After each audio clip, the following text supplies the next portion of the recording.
Hikam ke-164. Kaifa yakunu, bagaimana mungkin, talabuka, doa engkau, allahiku, yang disampaikan di dunia ini, sababan, menjadi sebab, fi atoihi, datangnya pemberian Allah, as-sabiki, yang telah ditetapkan pada masa azali, jalla hukmuhu fil azali, betapa besar ketentuan Allah fil azali, yang ditetapkan pada masa azali, ayun dofa, disandarkan, ilal ilali, kepada sebab. Pada hikmah ini kita masih membahas tentang doa. Dalam hikam yang ke-163 dijelaskan tentang rahasia Allah menyuruh berdoa serta faidah berdoa. Doa itu artinya permintaan atau meminta tentunya kepada Allah Subhanahu wa ta'ala. Bapak Ibu kalau berdoa itu pakai bahasa apa? Bahasa Arab, bahasa Indonesia, atau bahasa Sunda? Bahasa Arab. Terus ibu berdoa pakai bahasa Arab itu ngerti? Enggak ngerti. Bagaimana akan diberi? Kita sendiri enggak tahu apa yang kita minta dalam doa. Ini nanti akan dijawab di sini. Apakah kita paham doa itu merupakan syarat diijabah atau tidaknya doa kita? Nanti akan dijawab di sini. Kira-kira untuk gambaran begini. Kita nih ibu punya anak. Anak-anak kita nangis. Sering dia minta, ada tukang mainan, nangis dia, nunjuk, tanya mau mana, dia nggak tahu apa yang dia minta, karena orang tuanya sayang gitu. Oh ini, dia nggak ngomong, dia nggak tahu, nggak nyebutkan apa itu, tapi kan orang tuanya ngasih, walaupun dia nggak paham. Begitu juga Allah kepada kita, kita nggak paham. Dengan doa yang kita panjatkan kepada Allah dengan bahasa Arab, Allah Maha tahu. Walaupun kita enggak minta pun juga Allah Maha tahu apa yang kita butuhkan. Kalau kita meminta itu atau berdoa itu, yang menjadi pendorong kita berdoa itu, atau kita minta sesuatu itu, apakah sesuatu yang kita butuhkan atau yang enggak kita butuhkan? Yang dibutuhkan. Lalu yang dituju dari doa atau permintaan itu adalah kabul dan tidak kabul. Itu yang terjadi pada kita. Dalam hal ini ada dua tanggapan. Doa menurut tanggapan awamil muslimin, orang-orang awam, dan doa menurut arifin, orang-orang yang sudah kenal dengan Allah. Orang arif itu ada dua. Ada orang arif permulaan. Orang arif permulaan itu baru kenal Allah ada dengan segala sifatnya, wujud, kita hafal. Cuma awwalu ma'rifatin, ma'rifat permulaan. Kalau kita berdoa tadi, dorongannya karena kebutuhan. Tujuannya adalah hasilnya atau kabulnya apa yang kita minta. Itu sikap orang-orang mukmin pada umumnya, atau orang yang ma'rifatnya kelas pemula, baru tahu Allah, belum kenal. Kalau orang yang sudah ma'rifat, sudah kenal dengan Allah, yang menjadi pendorong dia minta itu bukan kebutuhan. Kan tadi kita makan kebutuhan. Kalau kita punya utang banyak, lalu ustaz yang ngadu, ya Allah berikan kemudahan saya, beri rezeki yang banyak supaya utang kebayar. Amin aja, kencang jasa. Tapi henteu boga utang mah titik beda kaitan dengan utang ieu titik be. Teu boga utang ieu. Tapi memang utang lebih loba. Amin kencang jasa. Karena kebutuhan. Nah, kalau sikap orang-orang yang sudah kenal dengan Allah, dia meminta kepada Allah itu dorongannya bukan kebutuhan. Apa yang menjadi dorongan dia? Diperintah. Allah berfirman, ud'uni astajib lakum.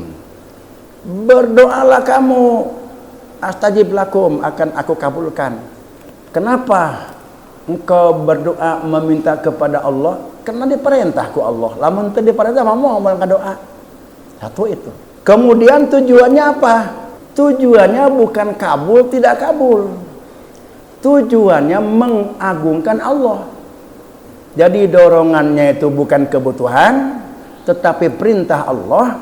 Tujuannya bukan kabul, tidak kabul, tapi tujuannya mengagungkan Allah. Kalau kita minta kepada Allah, berarti kita itu memperlihatkan, menyatakan bahwa Allah itu kaya. Kenapa kok kita minta itu menunjukkan bahwa Allah kaya? Bayangkan aja kalau makhluk sealam dunia minta, Allah nggak akan kekurangan.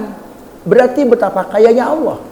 Orang-orang yang sudah kenal dengan Allah, dia minta itu adalah untuk mengagungkan Allah dan memuliakan Allah, menyatakan bahwa Allah itu maha kaya.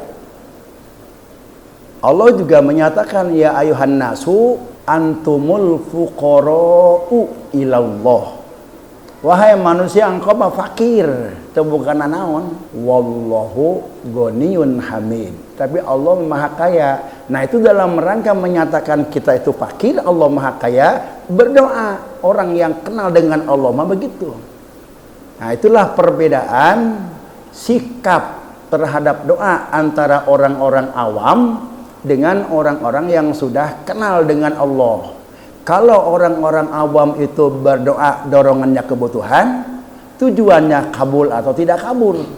Sehingga kalau dia nggak punya kebutuhan, nggak berdoa. Atau dia berdoa sudah kabul, berhenti doanya. Atau doanya nggak dikabul, bosan, berhenti nggak doa. Efeknya begitu. Tapi kalau yang arif billah mah, karena berdoa itu dorongannya bukan kebutuhan tapi perintah, mau diberi atau tidak, karena itu sepanjang perintah Allah, dia berdoa. Walaupun dia sudah kaya, ya Allah kayakan saya. Walaupun dia udah sembuh, sehatkan saya. Dia nggak butuh dengan itu. Tapi karena dasarnya perintah Allah dan dasarnya untuk mengagungkan Allah. Kenapa demikian? Kaifa yakunu talabuka? Mana mungkin doa yang engkau sampaikan sekarang di dunia ini, kaifa yakunu talabuka allahiku, mana mungkin doa yang kau panjatkan kepada Allah sekarang di dunia ini sababan, menjadi sebab fi atau ihi, memberinya Allah atas yang engkau minta di dalam doa yang sudah Allah tetapkan pada masa azali. Allah itu pada masa azali itu belum ada segala-galanya. Dunia, langit, matahari, bumi, kita, makhluk, jin, malaikat, semua belum Allah ciptakan. Baru Allah sendiri. Yang lain baru berada di dalam perencanaan penciptaan yang semuanya sudah ditulis, direkam, didata di dalam Lauhil Mahfuz, tapi belum diciptakan. Ada di alam di Lauhil Mahfuz rencana penciptaan Allah. dari pertama sampai hari kiamat nanti itu sudah lengkap tertulis dalam perencanaan penciptaan Allah, disimpan di Lauhil Mahfuz. Termasuk pemberian si A hidup 10 tahun, akan aku beri nanti rezeki 1 miliar selama 10 tahun. Si B hidup 70 tahun, akan aku beri 20 miliar. Terus semua masing-masing sudah tercatat. Siapa yang akan diberi banyak, sedikit dan seterusnya, itu semua pemberian Allah kapan dan besarnya dan kepada siapa-siapa, tanggal berapa waktunya, itu sudah tercatat di Lauhil Mahfuz. Jadi urusan rezeki yang mesti kudu minta. Lalu yang perlu kita pikirkan apa? Yang perlu kita pikirkan itu yang menjadi kewajiban kita. Jangan ikut mikir-mikir yang sudah diatur. Allah sudah menentukan bla bla bla, kita ikut mikirin. Allah mewajibkan kita ibadah, kita nggak pernah berpikir ibadah saya ini benar nggak? Suka atau berapa lama kita bertafakur memikirkan ibadah saya ini, ya Allah, sudah sesuai dengan syariatmu atau tidak? Ibadah saya ini terpenuhi, diterima apa enggak ya Allah? Apa kita pernah berpikir dalam seperti itu? Yang kita pikirkan adalah, ya Allah, ya hirup hese amat, ya hese. Iya, ngeluh terus. Nggak usah berpikir yang sudah Allah, jangan ikut campur. Sesuatu yang sudah diatur oleh Allah jangan ikut campur kita mah. Udah, itu urusan Allah, nggak suka Allah baik ridho. Ibu suka pusing mikirin keadaan gaya. Aduh, hirup teh ya.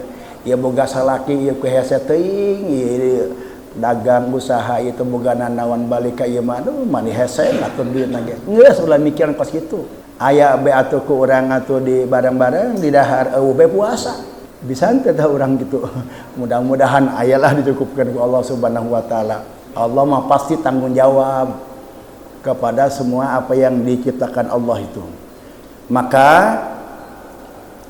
innal ata'a alladzi yatafaddalullahu bihi 'alal insan. Pemberian Allah yang merupakan karunia Allah yang diberikan kepada manusia, qaddarahullahu ta'ala fil azali, itu sudah Allah tetapkan sebelum kita dicipta. Bagaimana penciptaannya? 1. Fulan bin Fulan, bulan anu tanggal sekian tahun sekian akan dapat keberuntungan. Jadi sudah Allah tentukan tanggal sekian si anu akan dapat keberuntungan. Baik dia berdoa atau tidak berdoa, baik dia minta atau tidak minta, mau minta, mau nggak minta, mau berdoa, mau nggak berdoa, itu sudah Allah tentukan pemberiannya, baik dia berdoa atau tidak berdoa. Dan aku takdirkan dia berdoa. Kita minta nggak minta, tetap Allah itu sudah memutuskan akan memberi. Artinya apa? Kita nggak minta pun juga keputusan Allah itu akan menjadi kenyataan, akan diberikan kita oleh Allah Subhanahu wa taala, karena sudah Allah putuskan di masa azali. Gak usah pusing-pusing. Sehingga kita berdoa walaupun kita nggak ngerti, nggak paham apa yang kita baca dalam doa karena bahasa Arab, artinya itu nggak akan pengaruh kepada kabul dan tidak kabul, karena Allah memberi itu tidak bergantung, tidak berdasarkan kepada paham dan tidak paham kita kepada apa yang kita minta. Jelas sih Bu, Bapak ya? Jelasnya. Kalau kemarin-kemarin ini kita minta dasarnya kebutuhan, maka sekarang taikan. Bukan kebutuhan yang mendorong kita meminta berdoa kepada Allah karena disuruh. Kenapa kamu berdoa? Disuruh ku Allah. Udah segitu aja. Apakah kamu ingin berhasil? Apa yang kau minta dalam doa? Bukan urusan saya, itu urusan Allah. Lalu urusan kamu dengan berdoa mengagungkan Allah. Saya berdoa terdorong karena perintah Allah, dan yang saya tuju karena saya ingin mengagungkan Allah. Udah begitu tuh soal doa mah untuk sikap orang-orang yang sudah kenal dengan Allah. Kalau kita berdoa terdorong oleh kebutuhan, lalu akhir tujuannya untuk berhasil apa yang kita minta, sampai nangis-nangis, kita tengah malam bangun, keluar air mata, kita konsen terhadap apa yang kita minta dalam doa. Bukan begitu. Kalau orang yang sudah kenal bila mah, bukan begitu doanya. Urusan pemberian mah nggak ada urusan dengan doa. Yang kedua, Fulan bin Fulan pada tanggal sekian, bulan sekian, hari anu akan mendapatkan keberuntungan, baik dia berdoa atau tidak berdoa, dan aku takdirkan dia tidak berdoa. Dia nggak berdoa, tetap aja Allah kasih. Dia berdoa, Allah kasih. Cuma doa dia itu nggak ada kaitan dengan pemberian Allah. Maksudnya begitu. Yang ketiga, Fulan bin Fulan hari anu tanggal sekian, tahun sekian akan terhindar dari mara bahaya, baik dia berdoa atau tidak berdoa, dan aku takdirkan dia berdoa. Kalau ada bencana, kalau ada kerugian, misalkan pencurian, kata Allah tanggal sekian terjadi, tapi dia mah tidak mendapatkan bala, baik dia berdoa atau tidak berdoa, dan aku takdirkan dia tidak berdoa. Kemudian berikutnya, Fulan bin Fulan tanggal sekian, bulan sekian, hari anu akan terhindar dari mara bahaya, baik dia berdoa atau tidak, dan aku takdirkan dia berdoa. Jadi nggak ada hubungan perlindungan Allah dengan pemberian Allah atas doa yang kita sampaikan. Lalu kenapa kita disuruh berdoa? Nah, satu, kenapa kita disuruh berdoa? Satu, untuk mengagungkan Allah, untuk memuliakan dan mengagungkan Allah. Dengan kita menjunjung tinggi perintah Allah berdoa. Dengan kita berdoa berarti kita itu menjunjung tinggi perintah Allah. Dengan kita menjunjung perintah Allah berarti kita mengagungkan Allah. Nah, sehingga kita berdoa itu artinya kita mengagungkan dan memuliakan Allah dengan kita berdoa. Orang yang gak pernah berdoa berarti dia tidak memuliakan dan tidak mengagungkan Allah lewat doa itu. Yang kedua, kenapa kita berdoa? Litazyinil jawari, untuk menghiasi anggota tubuh kita ini dengan ibadah. Kan doa itu perintah Allah. Kalau kita berdoa berarti kita melaksanakan perintah Allah. Kalau kita melaksanakan perintah Allah berarti kita beribadah. Sehingga kita berdoa itu beribadah. Kita berdoa adalah untuk menghiasi diri kita ini dengan beribadah kepada Allah Subhanahu wa taala. Nah, itu tujuan daripada berdoa itu bukan kabul dan tidak kabul, bukan. Sementara ini kan pada umumnya kita berdoa itu meminta sesuatu pengen kabul. Ya Allah, hamba ini banyak utang. Berikanlah ya Allah hamba ini kemampuan untuk bayar utang. Berarti kita itu mengharapkan apa? Hutang lunas. Kalau kita berdoa seperti itu berharap hutang lunas, itu awamil mukminin, orang yang belum sampai kepada Allah itu. Orang yang sudah kenal dengan Allah, walaupun dia berdoa demikian, yang menjadi tujuan dia itu bukan lunas utang, bukan. Urusan lunas utang dan tidak itu sudah Allah tetapkan di azali. Engke wayah nama, lamun Allah eta geus tetapkeun bakal lunas utang dengan cara Allah sendiri ka bayar hutang, teu kudu menta. Kalau orang yang sudah kenal dengan Allah secara khusus itu, dalam pengertian tasawuf, lega hate ieu. Jadi orang teh teu pusing mikiran anu memang urang eta enggak pernah menemukan terselesaikan masalah kita ini. Karena memang bukan ukuran kita untuk memikirkan itu memang Allah urusannya. Karena alhamdulillahi rabbil alamin. Allah itu Rabb. Rabb itu maknanya 3. Rabbil alamin, Rabb itu Al-Khaliq, Al-Malik, Al-Mudabbir. Rabbil alamin berarti Allah pencipta alam semesta. Semua alam, langit, bumi dijin ku Allah. Al-Malik, semua alam, langit, bumi dimiliki oleh Allah, dikuasai oleh Allah. Mudabbirul alam, langit, bumi dengan segala isinya diatur oleh Allah. Udah pasrahkan saja kepada Allah yang mengatur semua, termasuk pemberian-pemberian dan perlindungan dari bahaya. Allahu Rabbul Alamin artinya Allah pencipta alam semesta, Allah pemilik alam semesta, dan Allah pengatur alam semesta. Jangan kita ikut ngatur diri kita karena sudah Allah atur. Itu yang harus kita yakini dengan seyakin-yakinnya seperti itu. Pangenahan merennya Allah tidak akan zalim kepada kita kalau kita paham semua.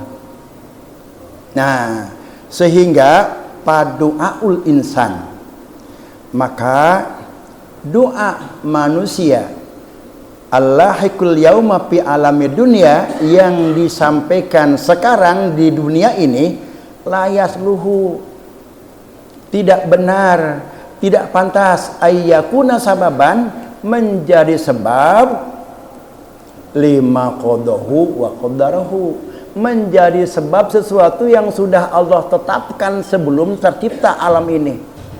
Padu'aul insan, doa manusia Allahikul yauma fi alami dunia yang disampaikan hari ini di dunia ini la yasluhu, tidak pantas, tidak layak ayyakuna sababan, dijadikan sebab. Lima qadahu wa qaddarahu, dijadikan sebab datangnya pemberian Allah yang sudah Allah tetapkan dan sudah Allah tentukan pada masa sebelum diciptakannya sesuatu.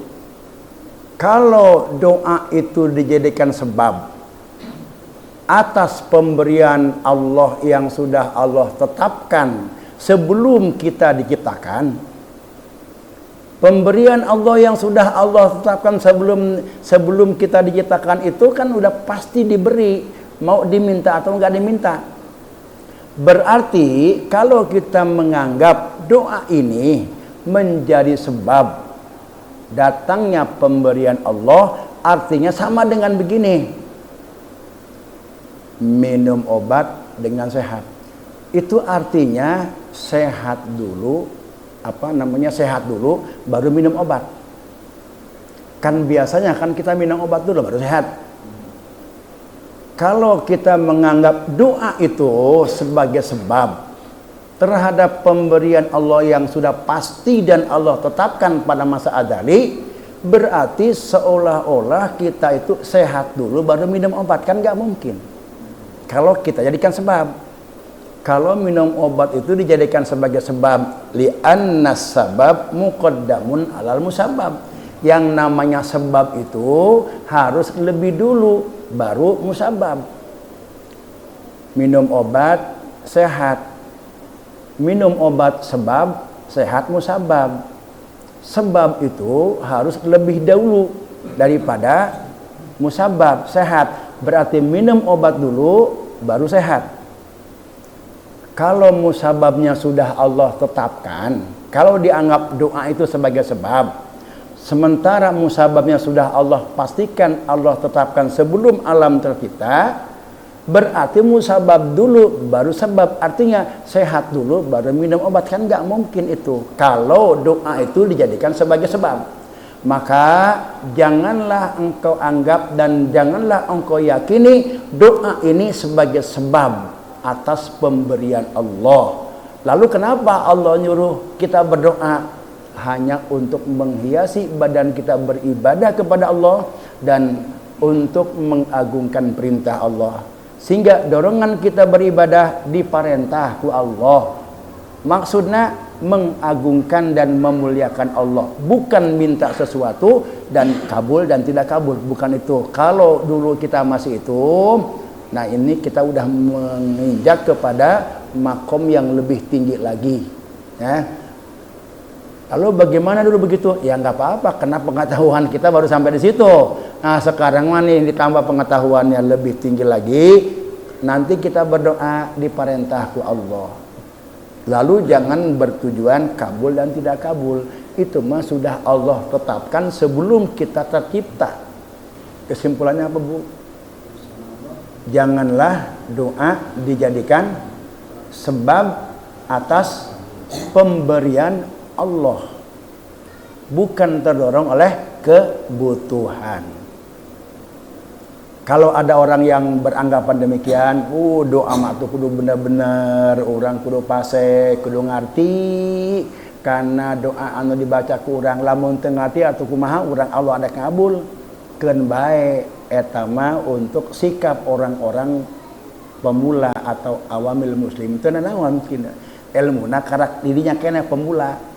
Lamun anu geus luhur mah lain kitu, urang ngadoa teh lainna kebutuhan diparentah. Tujuanna mengagungkan dan memuliakan Allah. Kaifa yakunu talabukal lahiku sababan fi atoihis sabiki. Teruslah 10:30 wallahu alam bisawab.